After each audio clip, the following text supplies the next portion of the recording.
In the heart of the state-of-the-art, at the dawn of the next stage in entertainment, you found No Proscenium.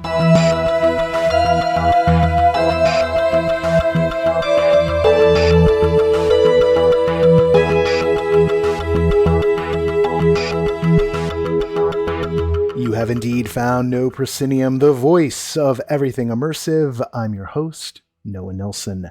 This week on the show, we talk with artist Glenn Kaino about his latest installation, A Forest for the Trees, a spectacular piece that's here in Los Angeles and is being brought to us all by the venerable magazine The Atlantic and immersive art presenters Superblue.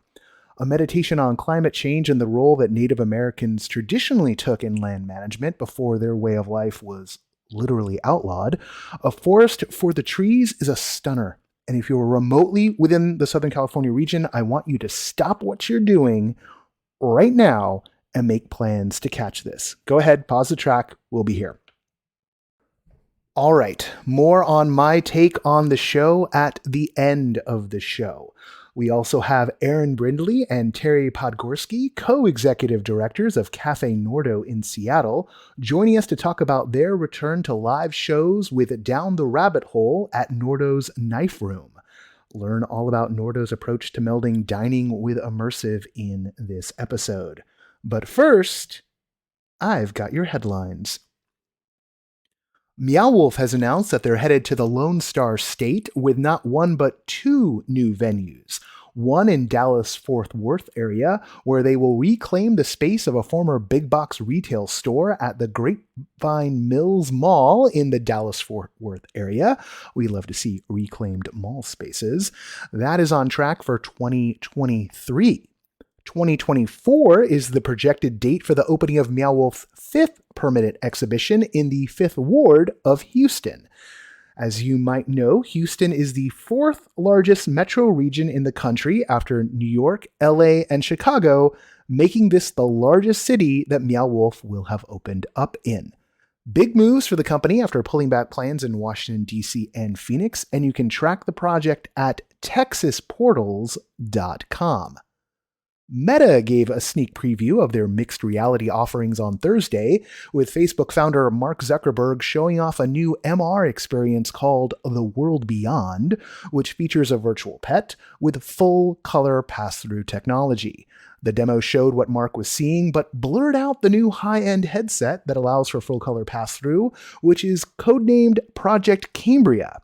No word on where or when Project Coheed will appear. In a quarterly investors meeting, Disney CEO Bob Chapek announced some news about Galactic Starcruiser. What, you thought we weren't going to get through the news without talking Star Wars? Not on my watch, Nerfherder. That news is the two-night immersive adventure is 100% booked out for the summer, a big validation for the team as word of mouth has overwhelmed speculation, YouTube hooliganism, and the big sticker price to get travelers excited for the most elaborate immersive experience currently on World. We hear that Chandrilla Starline's investor and CEO of Onaka Transport Solutions, Hondo Onaka, celebrated the news by stealing 3 containers of coaxium instead of his usual 2. And while those are your headlines, they're not all the announcements. This week started we did this thing. We started 2 new features on our sister site, Everything Immersive. On Wednesdays each week, Chris Woolman will bring you Trailheads, a roundup of the new events, shows, and experiences that the community and our staff is buzzing about. And Rachel Walker has started a recurring feature on immersive getaways, wherein she digs up immersive travel options for those of you looking to do your adventuring on the road. This is all thanks to the volunteer drive that we had last month, and you'll see and hear more about that next week. Finally, if you are in LA this weekend, Sunday is your only chance to catch the showcase of the Los Angeles Immersive Invitational, which is being produced by After Hours Theater Company. 8 teams, including folks from Rogue Artists Ensemble, the Speakeasy Society, Spy Brunch, the Ministry of Peculiarities, and creators who have worked on the Bridgerton Experience, E3W's In Another Room, and other great stuff, amongst others, will be creating brand new immersive work and then sharing it with the world as part of this 48-hour challenge. I'm excited to see what gets cooked up. The preview and showcase tickets for Sunday, May 15th are on sale now, and there's a limited supply, so you'll want to act fast. It's dwindling, so go get them. Like it's more than halfway sold out. The Invitational really is unlike any other event, and it's an opportunity for you to catch immersive work at the very spark of the creative process. You can find links in the show notes, and I hope to see you there. No Pro is brought to you by the generous support of our Patreon backers. Our latest two are Barry Raphael and Andrew Losowski. We are currently standing at 368 backers and $2,316 a month. That's what I make for a living. You all get to see. Anyway, this month we want to move up to 375 backers. So we're looking for just 7 new backers by the end of the month at the $5 or more level to keep us on track and to keep this show going throughout this year and beyond.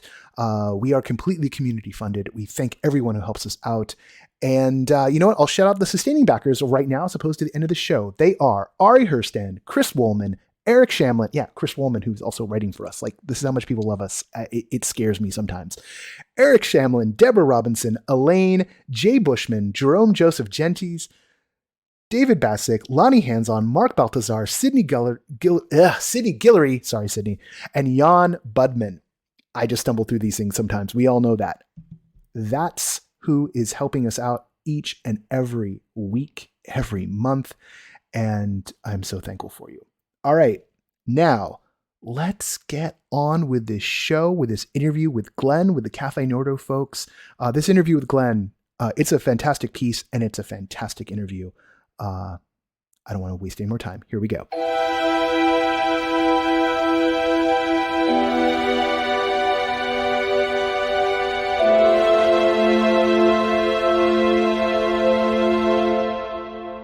Today you find us just east of the Los Angeles River at Ace Mission Studios, where A Forest for the Trees is currently installed.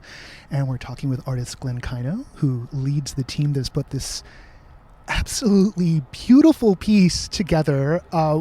Just a stunning work that really, when people talk about immersive art installations, you know, like pop-ups and this and that, not to put anything down to those, but this is immersive and it's art and it's an installation. It hits all of it and brings in parts of LA local and California history and just I'm over the moon. I'm here with Laura as well. Laura Hess, our arts editor.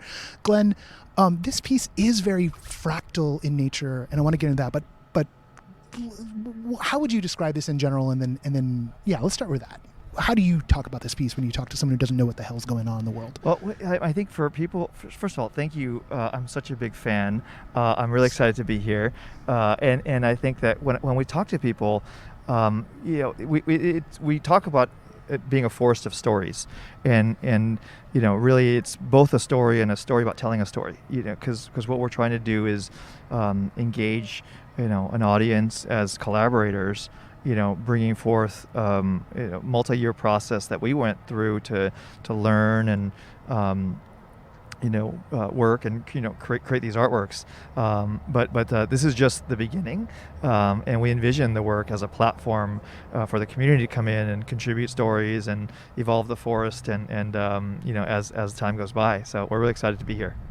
So when people come in, what I love about this piece is that it's not just, hey, we're going to dump you into a few installations. There is an arc here of a pre-show area where you gather everyone, you tell a story, and ground everyone into the reality of the way that forest, specifically in California, used to be managed by the First Nations, the Native folks, and how that was outlawed, which has probably contributed to all of the problems we have in this particular state, and then release the audience out into a forest and a few stations in there that culminates in a piece that is very specific to Los Angeles, where you've rescued the remains of the Olivera fig, which fell as part of a storm, has now been resurrected here.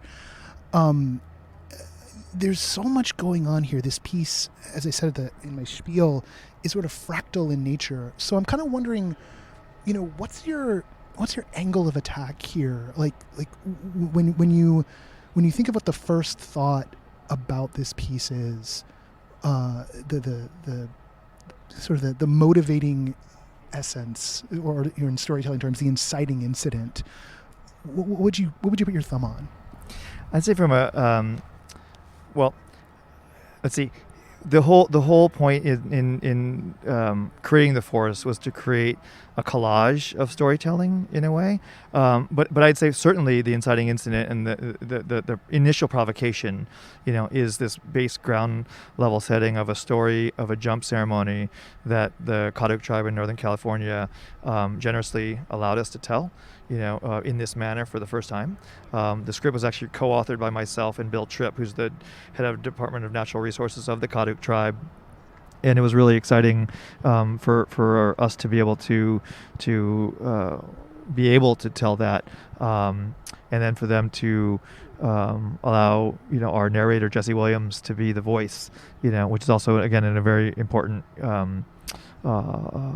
part of that process.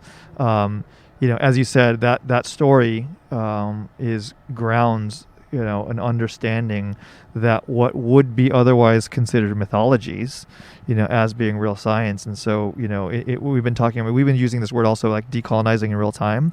And someone asked me what that meant. And it means, even for us, our team, which is very heterogeneous, we've got, men, women, native, non-native, black, white, Latino, it was a amazing, team. We're all learning from each other and learning in real time. And we were sitting with the Kaduk elders, and he says, this is not mythology.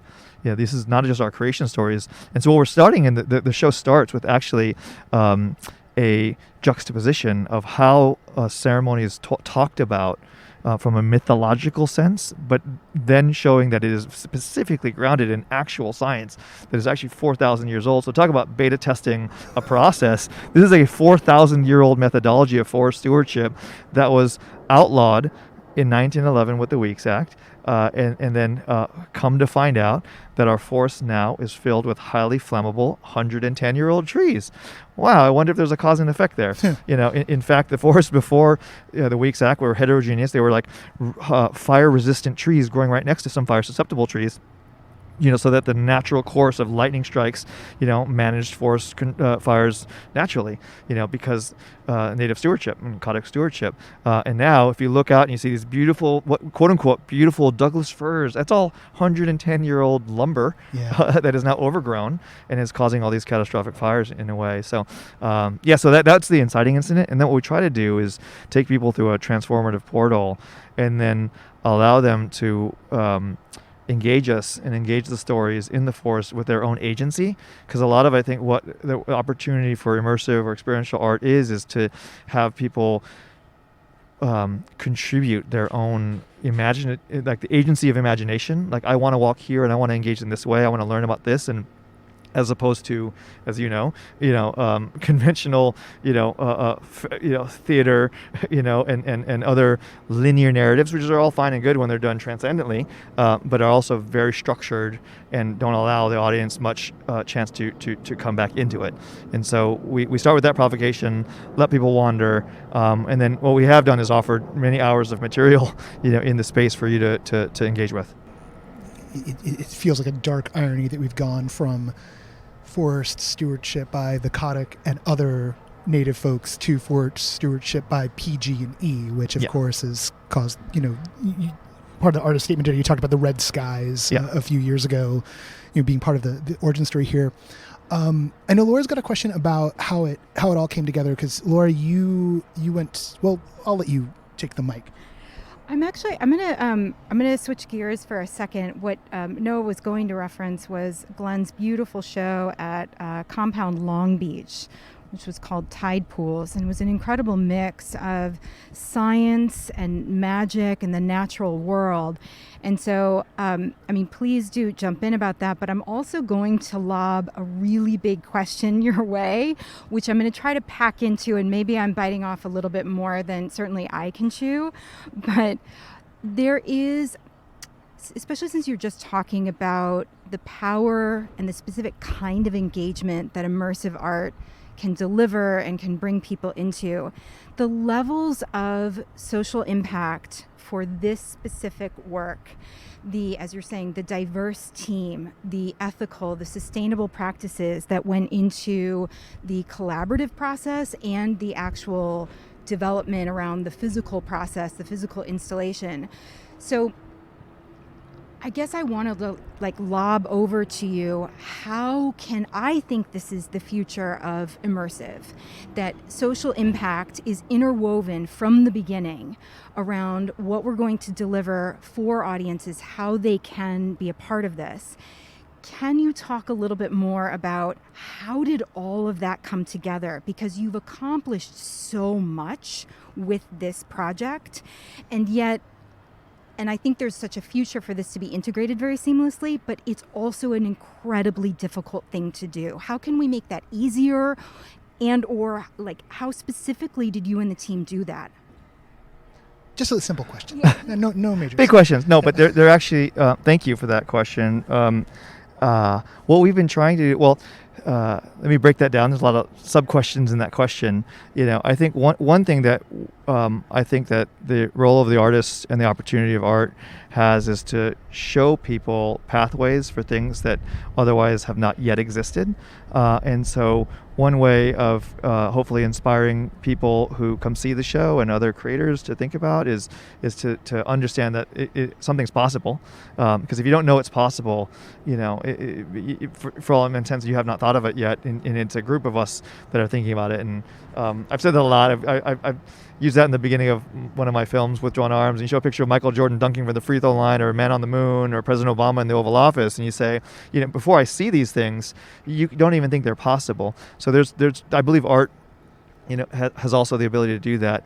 For this, we have a distinct process that I think is not unique to the studio, but something that I very rigorously consider, which is when we started this work, there are 3 vertical axes of production that we think about, and from day one, and when I describe them, it'll make sense hopefully, but you'll also see how other productions, other artists maybe have them in sequential order, where they think about things in a different order, as opposed to, for me, the importance was to engage from the beginning. So one was art. We needed to make sure that the art was great and that the art functioned in the world of art, from the opportunities and scale and caliber and level that I have access to and I'm grateful to be a part of.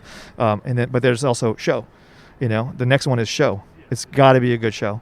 And from my work with Derek on In and of Itself and everything else, when I say we want to make a great show, we don't take that lightly, right? And then 3, it's scholarship and intention, activism, whatever word we want to use for that, but we use scholarship and intention, and so from the ground up, right? And so that's action, that's being part of social issues. And so, so what we did was, our team, we created, we built team leaders for each of those verticals that allowed this organic process of development to happen across all 3. So Advanced, Garrett, who has a long history in the, obviously immersive interactive space, he was our lead for the show.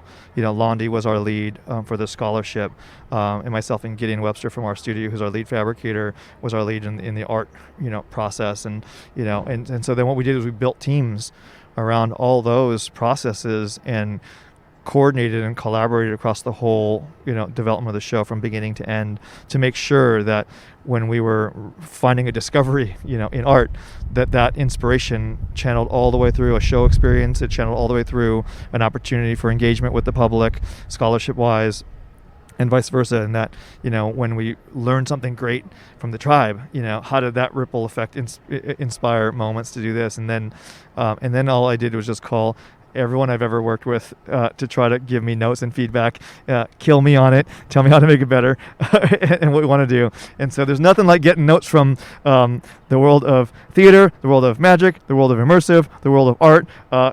Every writer that we've worked with, and so it's been a fantastic journey there too. So.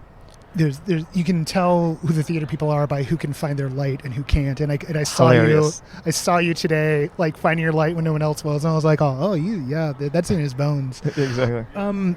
There's a lot of not just your system of support in terms of the creation and the feedback on that, but there's a financial system of support and a marketing system of support here. There's some heavy hitters coming through here. You got MasterCard of all things, but you also have the Atlantic and you have Superblue. And I'm wondering, how does this all fit together? Because this is, at least for Los Angeles, I think this is at least for a long time, the biggest confluence of these sorts of forces. And Superblue is like a name that a lot of us know in the immersive world, but this was their first LA event. The Atlantic, which is, the magazine, long history, and history, as we were reminded of today, traces back to John Muir and Emerson, and it has a real history with these exact issues. I know they put some of this in motion, but also you're working as sort of like the avatar of these giant forces that are wrestling with these things. Like, does that lead to pressure? Does it lead to joy? Does it lead to... This is not a question. Look, I know where you're going. I can answer that question. I mean, go for it. And fortunately, I'd say, so just by way of background, this project started with the Atlantic provoking Superblue and partnering up with them, and I've been working with Superblue and trying to figure out a project, and they called me and we were off to the races. From a sponsorship corporate perspective, though, one of the things is that, like, unlike other types of projects of this nature, I made it clear, and our team made it clear from the get-go that we were going to approach this as a show that we were going to make. We expressed what we knew at the time, which is changing about, not changing, but what has changed and evolved. But even at the time, we knew that there were going to be ethical boundaries, ethical guardrails from which we could not be messed with, And I think that one thing that I have the very heterogeneous, diverse background to understand how to do is to really speak truth to power in in different spaces. And so, but it's been a very pretty clear road, and we've had only support actually from all three partners, which I actually we anticipated more pressure than we thought, because you think like, oh, he's like big corporate people, but when you start off and we say like, leave me alone, and then part of like the terms of like, if you want me to do this, you're gonna have to leave me alone and trust me, and somehow they trusted me, and it works. So there you go. Fantastic. There's other people want to talk to you, and you've been very generous and offered us to swing by, and I'm putting this on the podcast. We will take up that offer. We will swing by. 100%. I would be disappointed if you don't swing by. Oh, well, then we're gonna talk that way. I'm gonna be like, what is going on? I'll make sure Vance connects me with your information directly. So. Yeah, yes, they weren't a fan. I mean. Okay, don't do it. No, we're gonna do this. Okay, if you want California to be terrible, then sure, guys, don't come over. Oh my goodness. We've done that too. You tell a story about your favorite magic trick, or you did as part of today's, and I wonder if you could share that with absolutely. with the listeners here. Yeah, absolutely. In the end of the show, there's a large scale sculpture created from a tree that has a cubic apparatus hanging around in place of what would otherwise be leaves. And over the course of the performance, they are transparent, but then they illuminate in almost digital-looking cubes, and we like to say it's sort of Minecraft thinking, and it resurrects the tree symbolically. And at the top of that piece, what I like to say is, I recall the story of once, earlier, as you said, of my favorite magic trick, which is where a magician will tear up a newspaper into really, really tiny pieces and then magically restore it right in front of your eyes. And it's this beautiful, highly visual, breathtaking piece. And then years back, I'll tell you guys, the magician Max Maven asked me, he goes, what's your favorite piece? And Max actually is the voice of the bristlecone pine here. Oh, that's fantastic. Yeah, so Max Maven says to me, asked me, what's your favorite trick? And I said, it's the Torn Sword newspaper. And he says, why? And I said, because it's very visual, I think. He says, that's not why. I said, okay. And he says, that piece is about resurrection. That piece is about hope. It's about the stubborn belief that even if you see something torn and destroyed in front of your eyes, there is still an opportunity and a possibility for it to be resurrected. And I was very moved, and he said, that's who you are.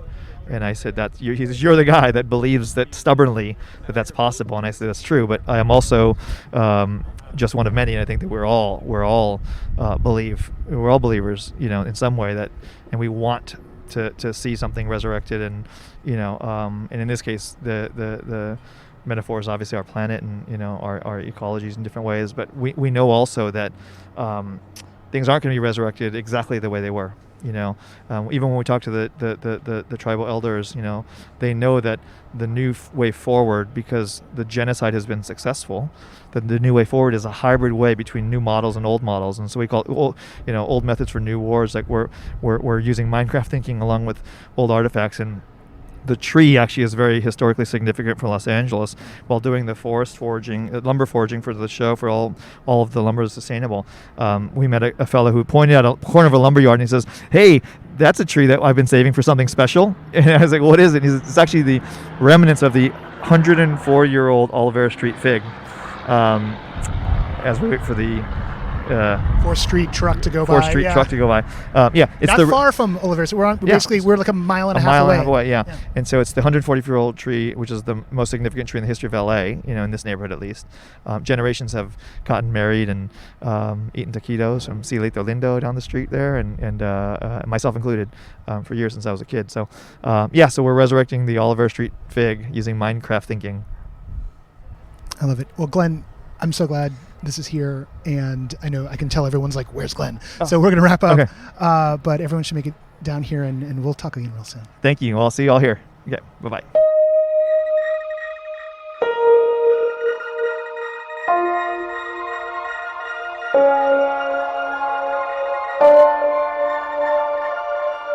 We're breaking format a little bit this week.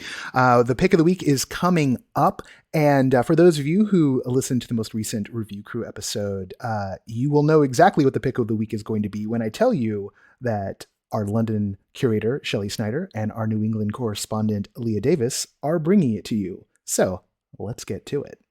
This week's pick of the week, undeniably, indisputably, dun, dun, dun, dun, dun, dun, is Punch Drunk's The Burnt City. Absolutely. So Punch Drunk, famous for Sleep No More and The Drowned Man and so much more, recently opened up The Burnt City in Woolwich, London. Yep. An area famed for its history of... It's an arsenal, it made munitions, it was the staging of military materials all throughout London's history. So of course this is where you would build a show based on the Siege of Troy. A huge, huge show. We cannot underline how big the space is for this show. Leah's been to see it how many times? I've seen it twice, but I've got 3 more on my radar. I cannot wait. There is still so much more I need to see. Amazing. I've seen it twice myself, once in previews and once in Big Show, but you're seeing it. Well, I mean, you can afford to wait a little while as you live here. I've traveled across the globe to come see this show, and I have to leave on Sunday. Yeah, and that's a good point. This is a show that if you have the resources, I mean, this is the immersive event, not just of the season, but arguably one of the decade's top hits.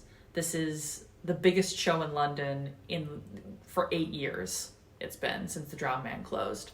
So if you're thinking about maybe you're trying to figure out what this whole immersive thing is about, we had a whole generation of immersive community members come in through Sleep No More. In fact, Shelley, I think you did. Yep, I think you did as well. I did as well. It was one of my first, before retroactively understanding that everything in my life was immersive. It was a big joy that I must follow. Yes. But if you're on the edge, maybe if you haven't found an immersive show that you liked yet, or maybe maybe regular sitting in your seat theater is not doing it for you and you want to know what else is out there, this is a show you really, really should check out, and do it now, because culturally this could be something huge. Yes. It's booking through December 2022, but we're looking at each other sideways right now because we're both fairly sure it's going to go on long beyond that. Yes, they've really dug in their heels in Woolwich. They're going to be there for several years. Non-negotiable. Be there and be present, and I hope you go. I hope you have a fantastic time. Yeah. Do we have anything else to add? Pick of the week? Nah. Pick of the year. Whoa, that's huge. Okay, that's a lot. All right, well, thank you so much for joining us. This has been Leah Davis, your New England correspondent. And Shelley Snyder, your London curator.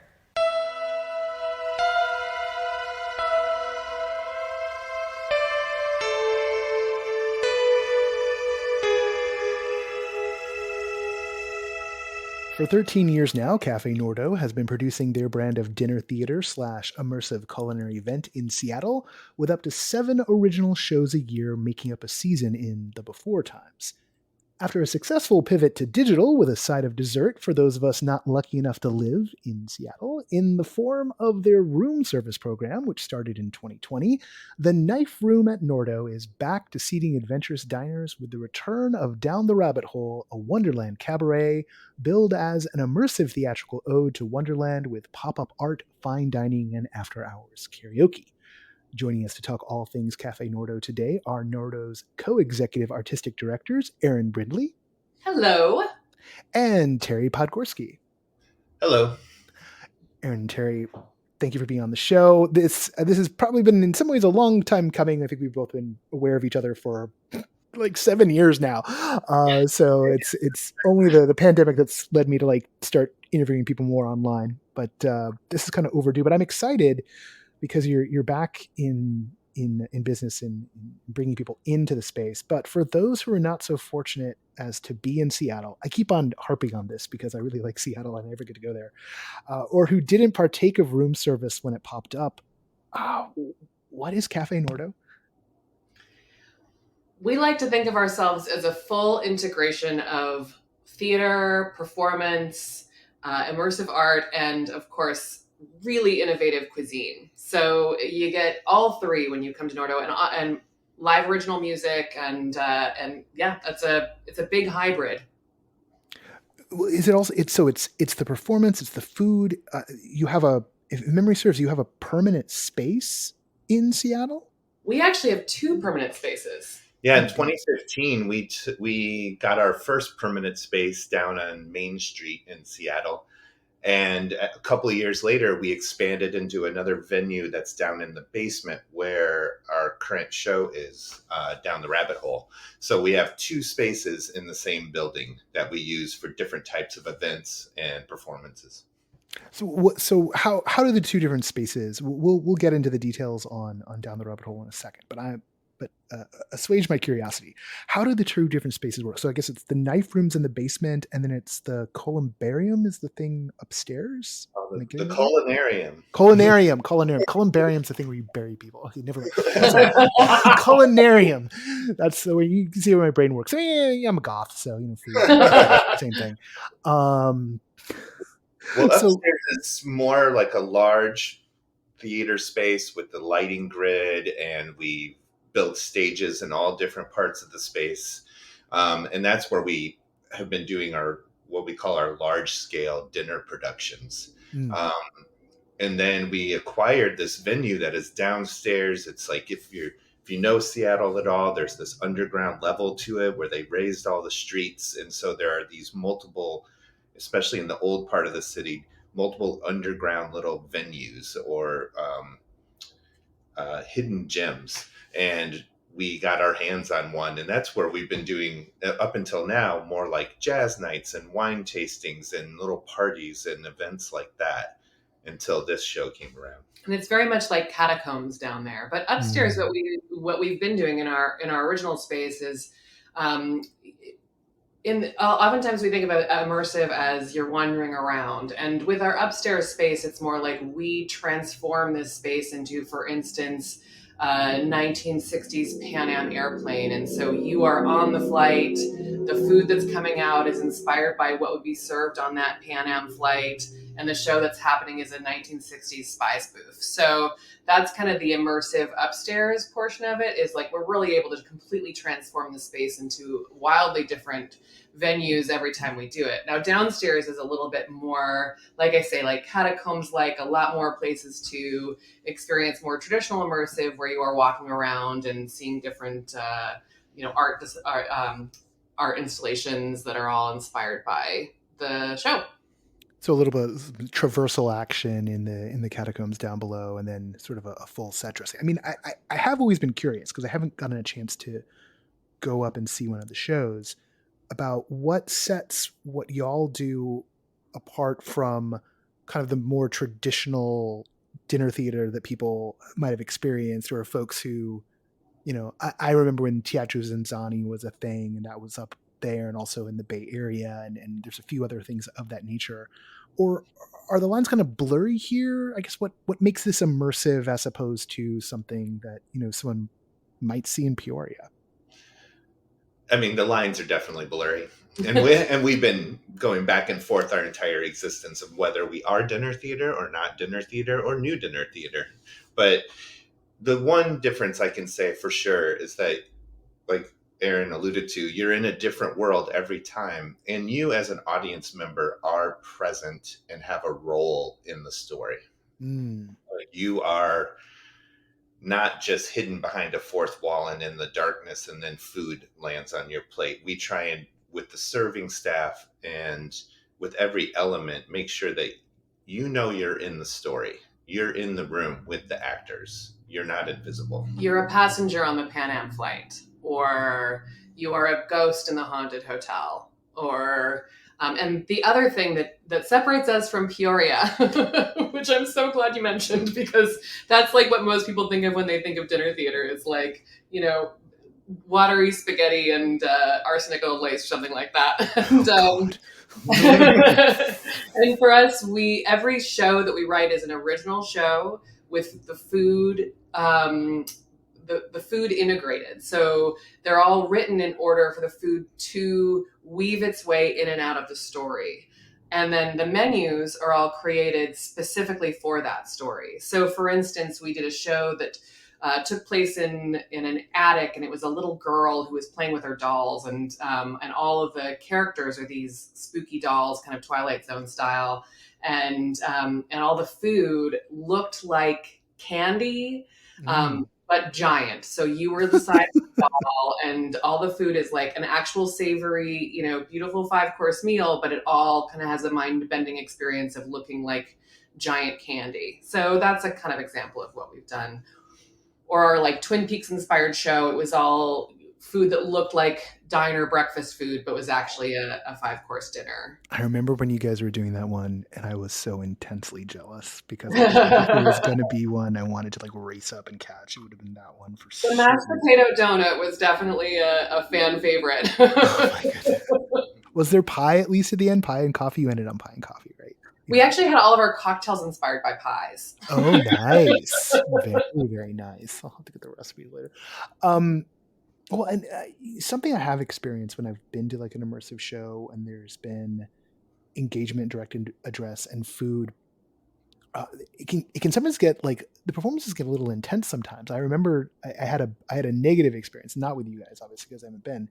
A negative experience with a pretty skilled immersive theater company, one of my favorites, but they were experimenting with the food side of things, and they had like, they had like an actor like screeching at us while we were trying to like wolf down the main course, and I was kind of like, oh my god. And there's an art to like when things are firing and getting out to everyone, and how that's timed to the it's almost like it's orchestration. I wonder if you could talk a little bit about bringing all those pieces together, and then we'll get down into down the rabbit hole. Well, that has been one of the more interesting challenges. We definitely have had to shy away from some subject matter that we would otherwise love to do, like really, intensely sad stuff people don't really want to eat dinner to, and Horror, although we have had a couple fairly successful scary things, but you can't really get too graphic, and you do have to give people their space. We really kind of pride ourselves on surprising people with how well taken care of they are. That's a huge part of what we do is service. And so despite the fact that they might be in this scary, creepy doll environment and all their servers are dressed up like scary, creepy dolls, we want them to know we've got them taken care of. Their dietary restrictions will be cared for.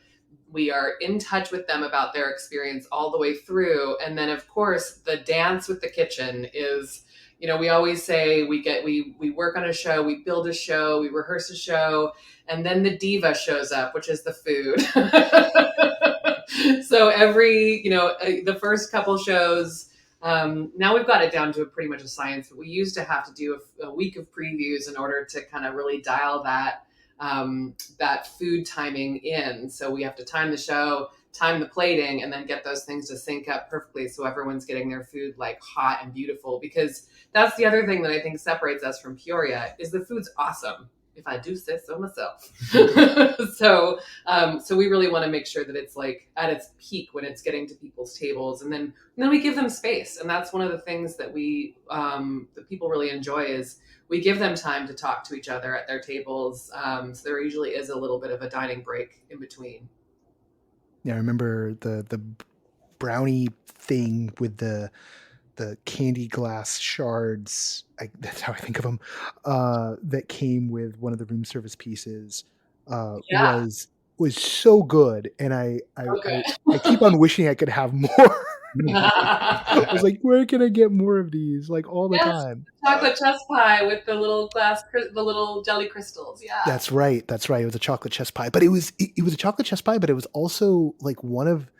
I'm a chocolate brownie person, and all I could think of when I was eating that was like, this is one of the better chocolate brownies I've had, and it's chess pie, and like, and I loved it so much. I'm so glad to hear that, because definitely shipping food out has been a whole nother ball of wax on how to make sure that things show up really delicious. we might still go back on that, but right now you are back in the knife room. Talk to us about Down the Rabbit Hole. What are the elements all in here? Because I see cabaret, I see karaoke. I'll ask about that in a second because that's the thing for me. Walk us through the show. So the show is a club. We set out. We were like, we're going to make a Wonderland inspired club. We've got the White Rabbit as the MC. We've got the Hatter and the Hare and the Queen of Hearts all making appearances. We do the tea party moment, just like everybody would want to see in a Alice in Wonderland inspired show. But it is a club. So you're going underground. The characters, we really looked at like European club style fashion for the costumes. We wanted to feel a little gritty, but then completely silly like Alice in Wonderland is. Like Lewis Carroll's best stuff is just off and a little absurd.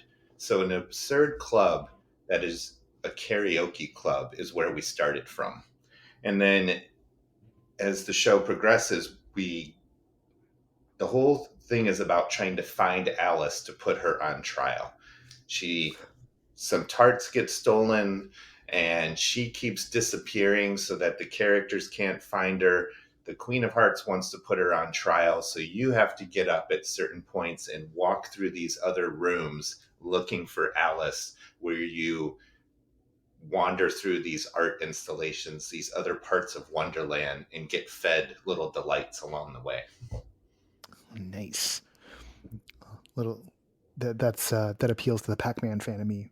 Through a maze, getting fed treats. It's like the old joke about raves. Like that's where rave culture came from. All the kids raised on Pac-Man. That sounds absolutely delightful. We want you to feel like you're coming in, you're going to have some drinks, you're ready for a Friday night party, and then the story unravels around you, and you get some great music along the way. How karaoke is a part of this? How does it fit in to the whole deal?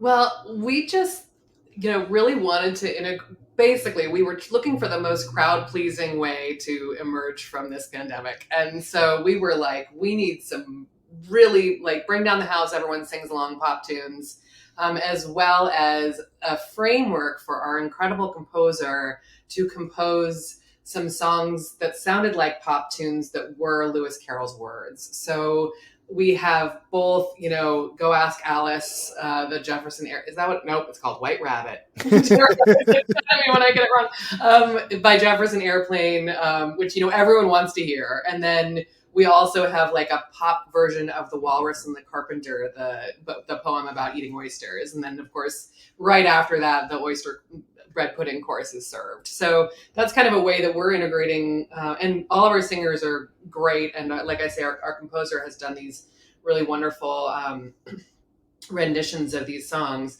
So as much as anything, it's about this one in particular. We just want everyone to feel such joy and that familiarity of singing Man-Eater along with the White Rabbit, just having a real poppy good time. You both have a pretty extensive background in theater, even well before coming together to make Nordo. How did you get started in this particular vein? Like, what led you to making this really unique theater company? Well, we met working on a local avant-garde circus called Circus Contraption that operated out of Seattle for about 12 years. And I was with them about 8 years, and Erin joined us for the last 3. Mm-hmm. And that's where we met and started working together. In the circus world, it just opened my eyes, and I think Erin's eyes, to just like these huge events, and joy and astonishment, wonder is a big part of it. It's like this wonder of how this could be happening. And we talked about wanting to take that forward with us. And when the circus decided to stop performing, we decided we wanted to take some of that same energy and go forward with it. And she had a culinary background.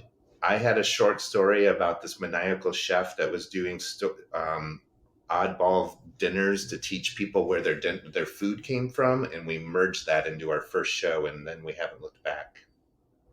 Nice. Yeah, the first show was we basically lied to everybody about a fake chef coming into town, wrote press releases and things like that he was doing this pop-up, and like created this whole mythology. And that's where Nordo comes from. That's our chef Nordo. And we were his banner for a very long time.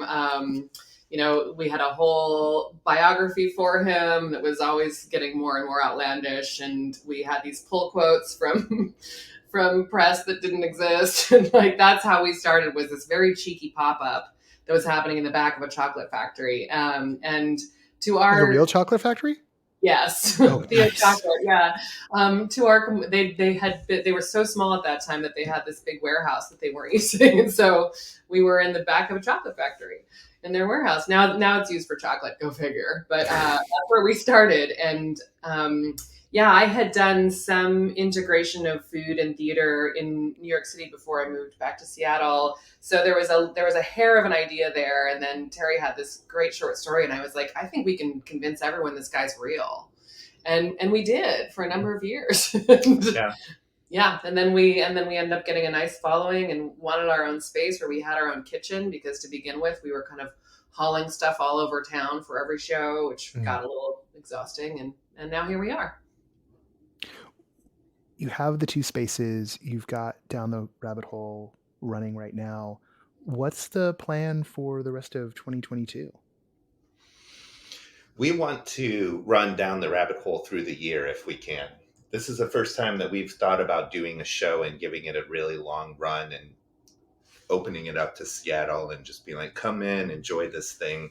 And it's all about getting our feet back under us, right? It's like we're trying to open up is hard enough, and then trying to run 2 venues. So we're trying to like, what can we do that feels good, and we get some regularity going, and then we can look at like how to branch out and do more.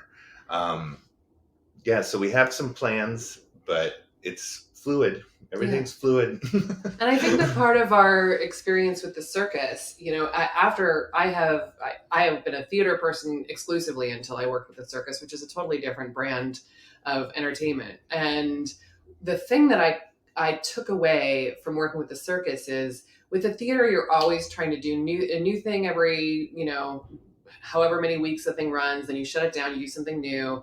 With circus arts, it's like those folks have one act that they do for years and years and years, and they just hone it and perfect it and make it amazing. And so there was something about that stuck with me. And although we did take more of a traditional theater season-based tack pre-pandemic, I think because it was just what we both knew the best, or what I knew the best, I don't know. At this point, we're like, what if instead of doing that, we just invest in this concept and then continue to grow it? So starting with the rabbit hole and these little wonderful worlds that people can walk through. And it's like, potentially maybe the next step is to get a larger venue where we can have more spaces that then add to this show. And so it becomes more installations. We even have visions of at some point having a kind of culinary museum. Like, we did this show called The Cabinet of Curiosities, which was a 3-story multi-floor. Every floor had a couple different rooms that you had a different course in. And although we could not unfortunately take over that building, there has definitely been talk about having, kind of a seasonally rotating set of these museum rooms that you go into and have courses that could be more permanent. Yeah, I mean, I think you're onto something there with sort of the traditional way that, a theater season goes. Particularly because, a theater company tends to serve a set community. They want to bring through a number of pieces for that set community, their season ticket holders, for example. But also, they're usually serving a region. And yet, the ne plus ultra of theater, whether it's Broadway or, London, are these shows that exist for a very, very long time. And we look at something like Sleep No More, which, had 8 or 9 years pre-pandemic, and now is back. And they're kind of attractions, perennial things that people just keep going to and going to and going to. And when a show is good enough, they even have the touring show, plus it's still, but no, you've got to go see it on Broadway, right? The Broadway cast. And Immersive. And Meow Wolf is certainly doing that as well. Yeah. Well, and Meow Wolf's got the whole, they're like an installation first, and then, the narrative side of it, if they're performers in it, that's, a kind of an add-on to it. But I see this form being have a lot more in common with themed entertainment and attractions than with a traditional theater season. And yet there's still plenty of room for experimentation with a traditional theater season. But a lot of times I'll see a company's work, and it'll be 3 weeks into the run, and they finally figure out what it is, the show really is. And then well, time to close the show down, and we put it away and never do it again. And that always breaks my heart, because there's so many people who don't get to experience it. And we just had so many shows that were starting to sell out as soon as it was time for us to close. Word of mouth finally got out there, and we never were able to reach audiences, because all of our shows were so different, and we really prided ourselves on that. Each one's a totally different experience. But then you have someone go, I want to see a show like that, and you're like, oh, well, that one's not coming back for another 2 years, or whatever it may be. So really kind of investing into us, it's a way of communicating with our city a little bit better, because we have something that we can tell them. We've always been kind of Seattle's best kept secret, which is not the best thing to be. So getting a chance to have one thing that we can talk about in perpetuity will bring we're seeing new faces that we've never seen before in our audience right now, which is thrilling. Nice. Well, and Seattle's got the right mix of stuff, I feel, to and I know there've been a couple of times when there've been more than one company doing immersive, and right in 2019, I think Witness was doing a show. They're a New York company, but they were out in Seattle and they were doing a show. And of course, pandemic blew that up. And there's enough there between, creative scene, the tech scene. Like, there's so many people who make games, in Seattle. It's a huge game, city. There's the right mix in there, and I'm eager to see what Seattle immersive looks like when it's in full steam again. And it is exciting that you have a show that's going to become your backbeat, and that's always a good thing in my mind. Yeah, so we're here with this thing running, and then we're looking around the landscape and seeing what else we could do, what's out there, what buildings are open, what artists are coming up, and like you said, the games. We're very excited to see what is the integration of theater and escape rooms, for instance, and going down those ideas. Where does that take you, and AR, like figuring out ways of having some AR elements in our installations is definitely something on the drawing board too. Nice. Yeah. So it is an exciting time to see as things are opening.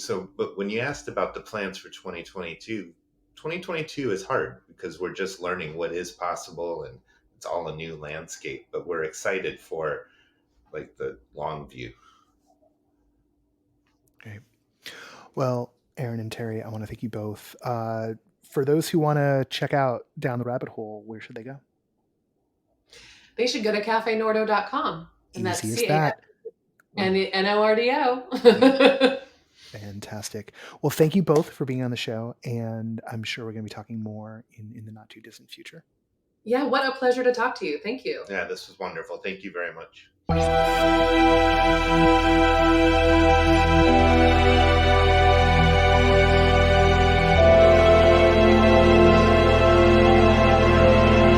And that's the show this week. And frankly, I can't believe that all came in at under an hour. We had 2 great interviews, the pick of the week, a hefty news segment at the start. Geez, sometimes we're not too bad at making this thing, right? Maybe don't tell me if I am. Anyway, actually give us some kind of feedback.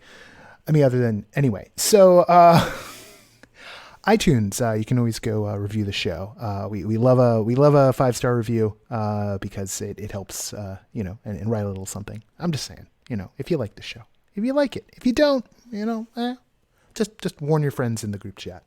Okay. I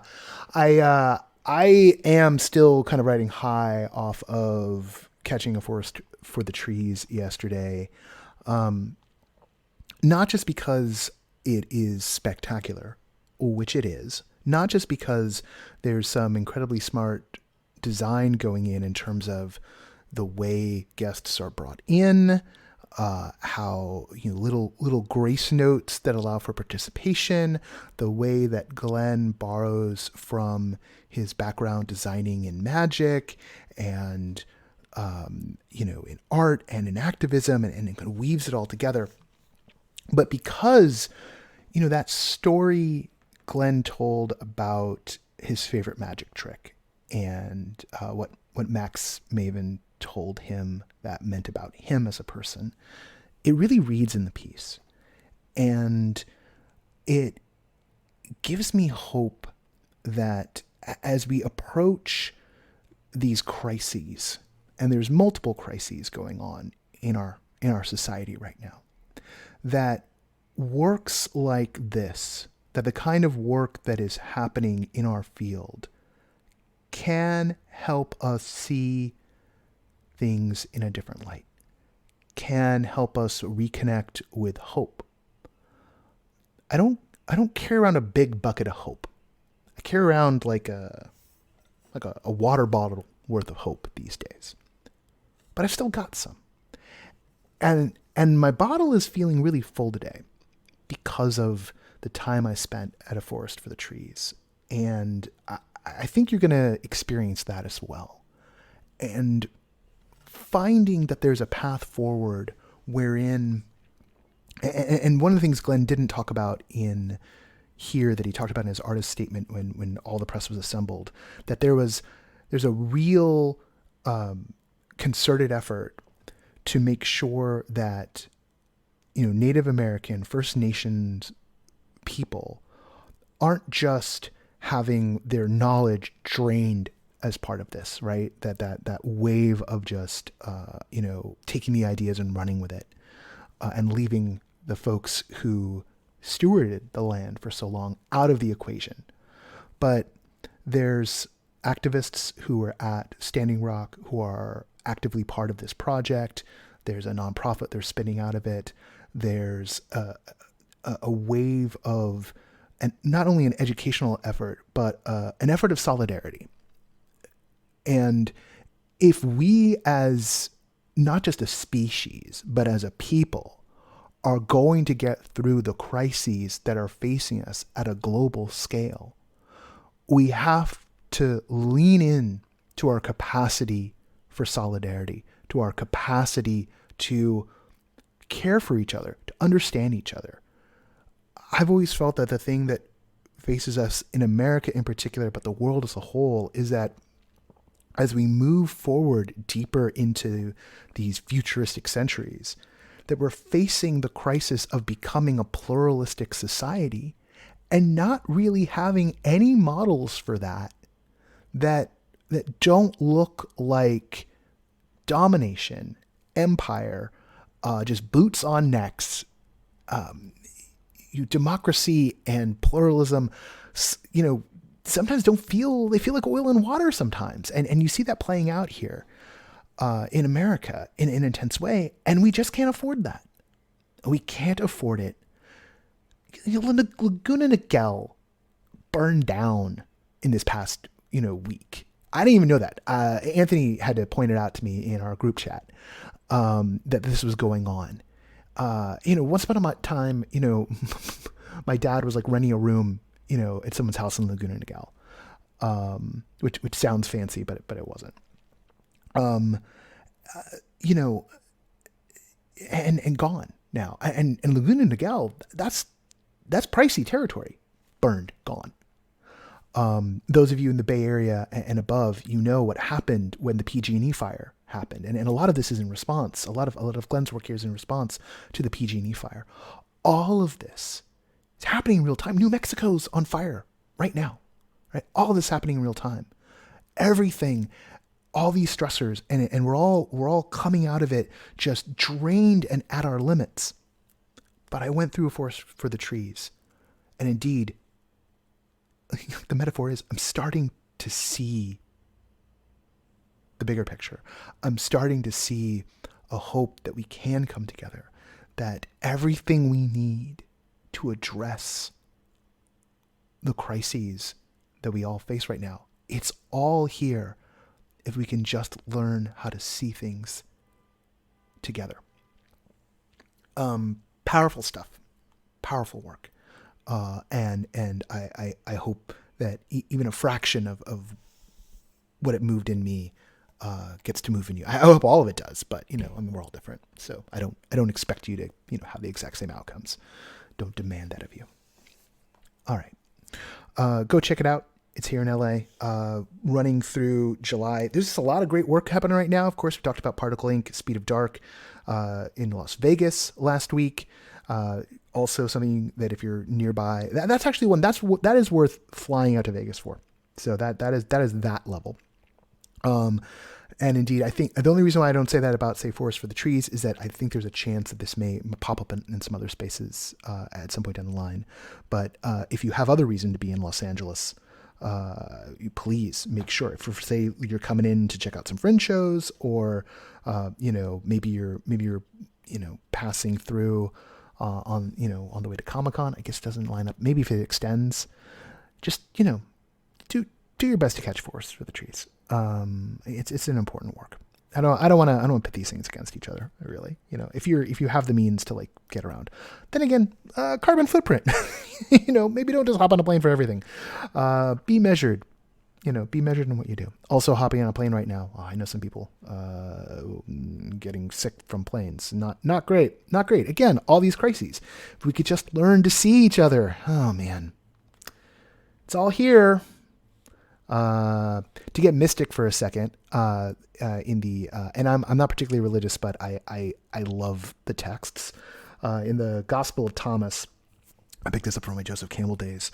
In the Gospel of Thomas, there's a saying of Jesus, and this is a Gnostic gospel. It's like it is not canonized, hasn't been for a very long time. It's considered heresy.